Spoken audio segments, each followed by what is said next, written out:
دوستانو سلام او وخت مو په خیر. هیله د جوړ روغ او خوشحاله بیاست. نن مو د دستارنامې اتم لوست او اتم هنر ته ښه راغلاست وایو. موږ په تېره ورځ کې د دستارنامې پنځم، شپږم او اووم هنرونه په یو ځای باندې ولیدل. د نن هنر یو له مهمترینو بحثونو څخه دی چې د بشر په تاریخ کې د بشر سره یو ځای را روانه سوې یوه موضوع ده چې په اوس مهال کې نوعیت او حالت بدل سوی دی. انسان چې کله پر مځکه باندې د لومړي ځل لپاره پیدا سو، په دوو شانو د ګزاره وه. یو دا چې پر مځکه د راشنه کېدونکو موجوداتو څخه د تغذیه وه، او دوهم ښکار کول وه.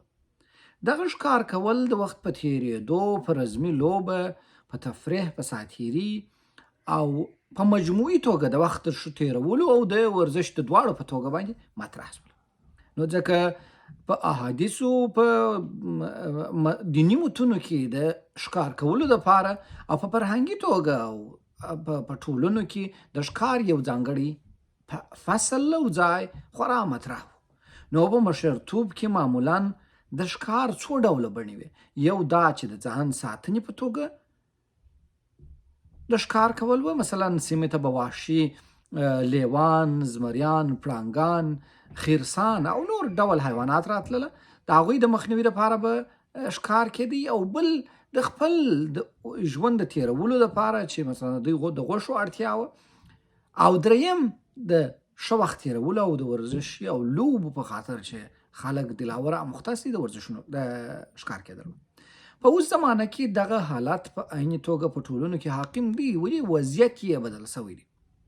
ښکار سړی چست چالاکه ساتي، ښکار سړی له زحمتونو سره مخامخ کوي، ښکار په مجموعي توګه تاسې د نړۍ او خپلې سیمې او خپلې جغرافیې له محیط سره بلدی، تاسې د حیواناتو په حالات باندې خبري. اسلام په مجموعي توګه یو داسې دین دی چې نه یوازې دا چې د انسانانو لپاره اصول لري، بلکې د حیواناتو په اړه هم نظریات وړاندې کړي دي. نو د یو مشر دپاره د ښکار کول، په ښکار پوهېدل او د حیواناتو په ساتلو او د یو له مهمترینو ارزښتونو څخه د خوشحال په دستارنامه کې بلل کېږي.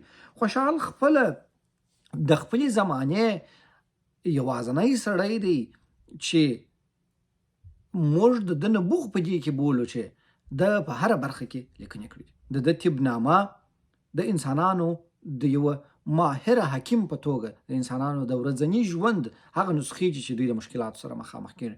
د بازنامه د حیواناتو د ساتنې، د بازانو د ساتلو مسئله ده.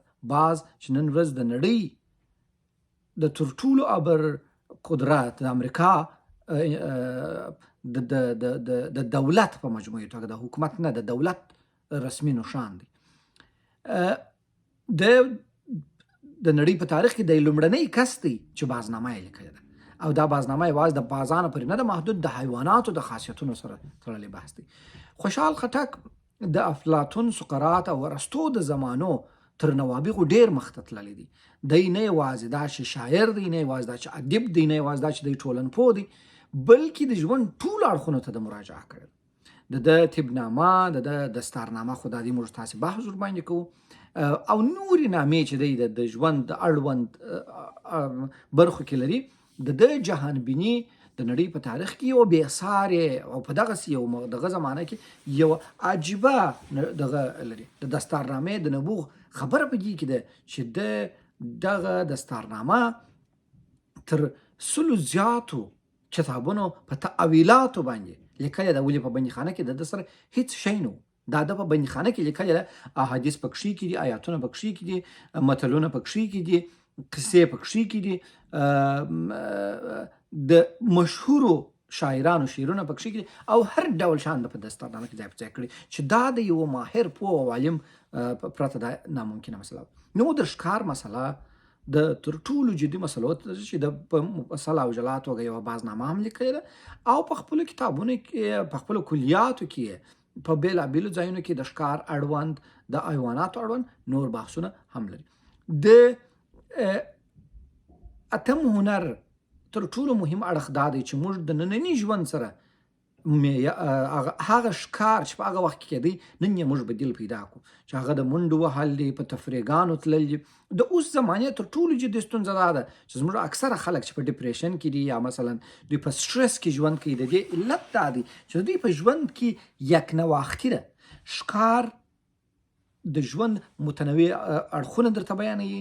تاسې غرونو ځنګلونو ته خیږئ، تاسې هلته یو نوی شی تجربه کوئ، ملګري در سره کېږي. دغه ښکار په مجموعي توګه د انساني ستونزو د راکمولو او د راټیټولو یوه عظیمه وسیله ده.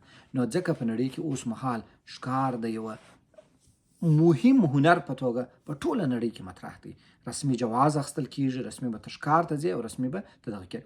زموږ ټولنه بدبختانه چې د نړیوالو قدرتونو د دسیسو په نتیجه کې له خپل اصلي محورونو څخه وتلې ده. که نیز ښکار زموږ د ټولو پاچاهانو، زموږ د ټولو دربارونو، زموږ د ټولو سیاستونو یو مهم برخه او فصل و. ښکارګاه موږ درلودله او ښکار ته بوتل. اوس هم د نړۍ ټول حاکم قوتونه، که هغه د روسیې پاچا دی، که د امریکا پاچایان دي، که د ټولې نړۍ دغه تاسې وګورئ دوی ټوله ښکار ته وځي او ښکار ته خپل ځانګړی وخت ورکوي.